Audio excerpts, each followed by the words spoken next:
Hello, I'm Alika or Alika Arts, and this is how I line weight in Clip Studio Paint. So I only need 3 tools for line weight. That is my pen tool, vector layers, and adjust line weight. Pen tools can be accessed easily from here with the default brushes. Vector layers can be accessed by simply clicking on this menu, new layer, and then vector layer, or alternatively you can go to layer up in this window, new layer, vector layer.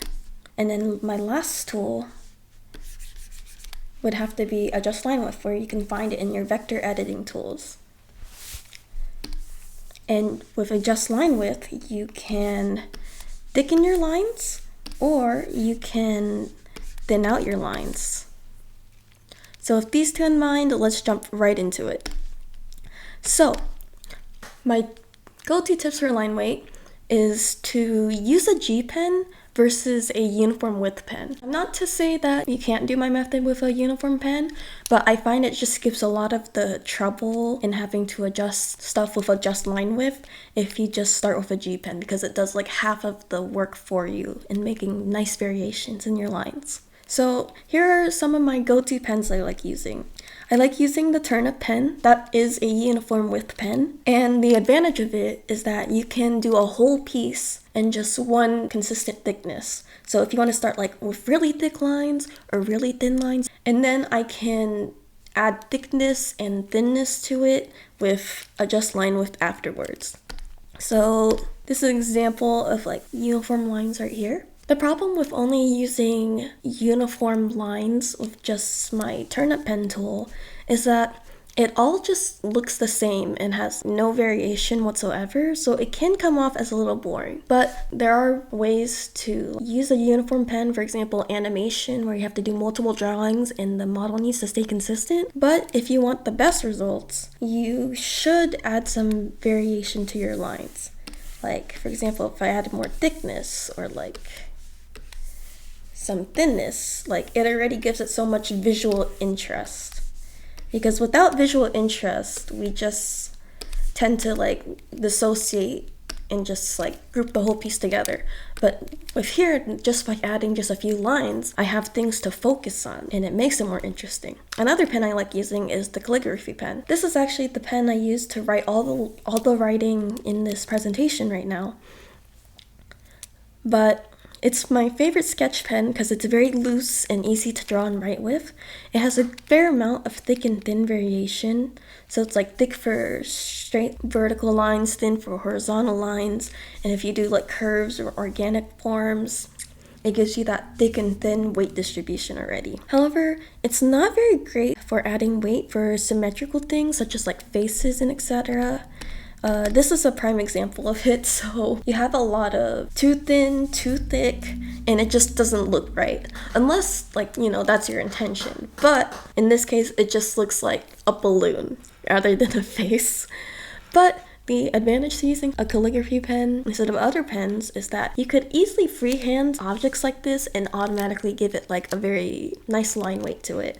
So I drew this apple and it has thin, thick, or a piece of paper could have thick lines and thin lines. Even this box has some thin lines and thick lines. So there's a lot of ways you can use calligraphy pen for objects in the background to give it effortless line weight. So lastly, we have the G pen.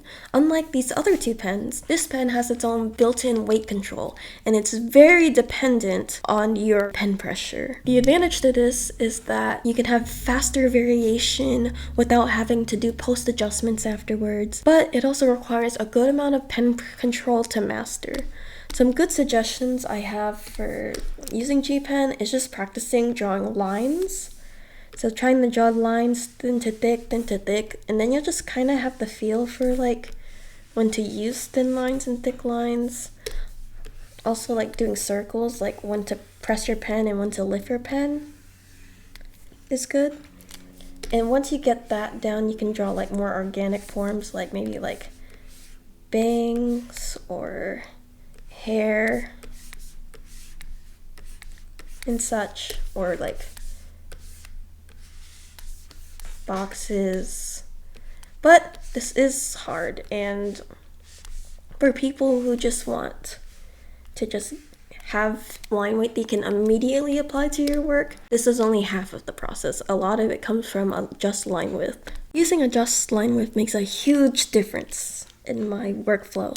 On the right, when we have just only the G pen, yeah, it looks great. It has variation to it, but the problem is, since it's just relying on me drawing, and when we tend to draw, we don't really think about like, oh, I gotta press my pen here, I gotta lighten it here. No, we tend to just draw it out and hope for the best. And it takes a lot of training and practice to like know when to intentionally place your lines. But to mitigate some of this mess and inconsistency, we can use adjust line width to help control where we want our thickness and thinness to end. So by combining both these tools, we are more intentional in our choices to where to distribute the weight. And it also kind of gives us some more consistent results versus having random weight all over the place. And this in turn gives us like more control over the process. So how exactly do I distribute line weight? I like to think of it like this. You can make a choice to add weight or subtract weight. And in cases where you add weight, you should only add weight if you want to push objects forward. So this helps give it an hierarchy and like overlapping elements in a scene. So for example here at the bottom, I have all these weird scribbles going on, but the lines that are thicker lines automatically get my attention first because they're pushed forward,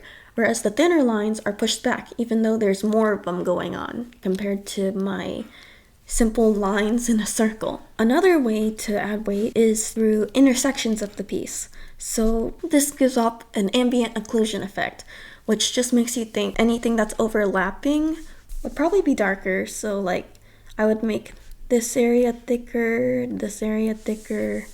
and it feels like there's like a overlap going on over there. Or like an overlap going on over on here. And then there's another overlap going on here. And it just kind of just goes on and on. It just helps you give that emphasis to those overlaps. It helps like push it forward on top of the other objects. Another thing how I would add weight is where you would shade. So say my light source is up here and I want to add a shadow here. So, you know, the classic circle example of adding shadow. Well, instead of cell shading, I can add line weight to that. So, see, like you can already infer there's a shadow just by adding a bit of more thickness to that line. Commonly, when you're drawing like characters and people, you would probably want to shade on the bottoms of objects or wherever light would be blocked because something's like in the way of it. So this would be like under like your chin or jaw and at the ends of your hair, for example. And ultimately, adding weight is for the sake of adding emphasis to certain lines or a focal point to make it stand out from the rest of the scene. So all the stuff we added just now kind of gives more emphasis to the lines. It makes it unique and interesting versus just this one line that we just had a plain width, but adding more thickness and variation, we tend to draw our eyes towards this because it has more going on. And then in the instances where we subtract weight, we want to subtract weight with the intention of pushing objects back towards the background. And this gives us an atmospheric perspective effect where like the farther something is, the more faded it is versus the closer something is, the darker it is. So I have this cube over here where all the lines are thicker. So it's like pushing that side of the cube forward, and then the lines that are thinner and receding towards the back are just pushing it backwards. So it gives it that foreshortening effect. Another way to subtract line weight is to break up the line flow and break up any like boring uniformity. So here's an example of just like all thick lines versus having thick, thin, and thick contrast each other. So this line feels personally to me more visually interesting than just a thick line. And it's a lot easier to look at too because it gives you like visual rest. And in this example, it's like all thick sphere, but here it's just a good playfulness of thin and thick playing against each other. So it's good to have that thick versus thin contrast in your line weight to help make it more interesting. And then lastly, we want to subtract line weight to take away emphasis from any unimportant elements. So For example, you have two elements that are like similar in size and of importance, like this rectangle and this circle. But what's making the circle stand out is that it has a heavier line weight than the square. And that's because I made the square much thinner than the circle. So it automatically like recedes into the background and you don't find it as important as the circle, just because of the line weight, even if the objects are the same size or seem like it would take the same amount of importance. This same thing goes for here. So I have all these lines hatched in the background to show like there's a lot of detail and stuff going on, but because I made the lines thinner, it all kind of homogenizes into a whole and just fades into the background, and you don't pay as much attention to it as you do for the simple thick line in front of it because all the other lines are thinner. So that's another way of subtracting line weight. So with that out of the way, I can now give my demo of how I would approach this. So I started with a simple turnip pen that's all uniform, and I'm just gonna walk through how I would use adjust line width to give line weight to my work. So I would mainly use thicken and narrow. I don't bother with these down here, but they are useful. So let's see, we wanna first add where there's gonna be like shading or more weight and overlapping. So we would add weight down at the bottom of the hairs. This is just a personal preference for me, because I feel like, you know, the bottom of something would feel heavier, so you want to give it that impression that it's heavy. Since the hair is more at the bottom, it's gonna be heavy. And I like putting a bit of weight at the top because I feel like all the hair is anchored up there, so it would have a lot of the hair gathering at the top. And then I would put some shading under the neck. So I would definitely add more line weight like towards the chin and jaw area. And notice how I like tap the intersections, because those intersecting lines overlap, they would naturally be thicker. So anything with like intersections, I would probably have to thicken.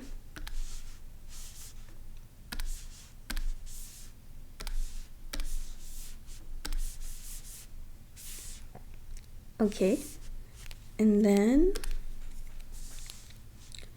I would now try to do overlapping objects. So this section of hair is in front of this section, so I want to make this line more prominent to show that it is being pushed forward. And then this strand of hair is obviously in front of like all the other stuff, so I want to thicken this to give it emphasis as well. Okay, and then I need to add some weight down here to this hair to show that there's weight. Okay, now I might want to add more emphasis here to show it's like on top. And already that's looking like pretty okay. And now I'll switch over to my narrow tool, so I can narrow down some of the areas that need to be narrowed down. So to break up all these, the goal is to break up all these thick areas with some thin variation. So maybe these thick lines might need some more narrowness. This thick line could have some narrowness going on. And then maybe some things are being shown too strongly. I need to tone it down a bit.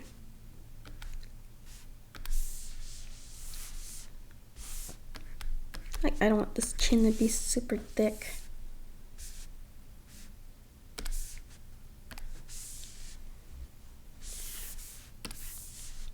And I just weight down to the bottom of the ear, maybe the top a bit to make it pop out.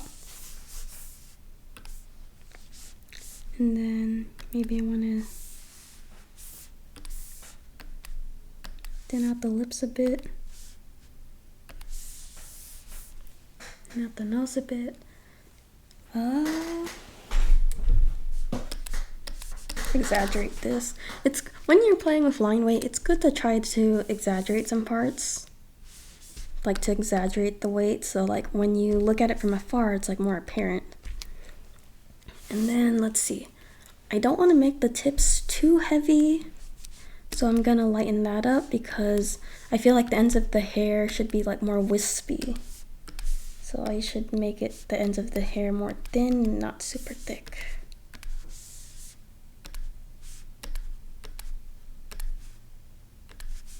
There. I'm gonna break that up a bit. Take away focus from the eyebrows. Break that up a bit. This feels too uniform. And then I feel like this kind of lost its character. Okay. This over here is like too intense.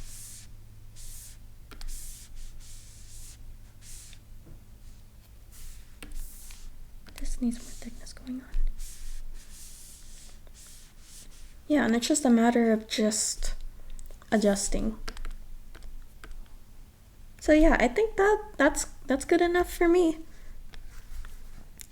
And if we compare it to our earlier example,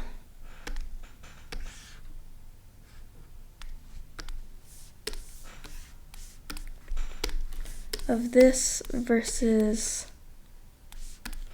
this, we have like a lot more variation going on in the lines compared to before. So yeah, that's just my method of how I do line weight. So hopefully this helps you. Hopefully you took away something. And if you liked the video, let me know. All right, bye-bye.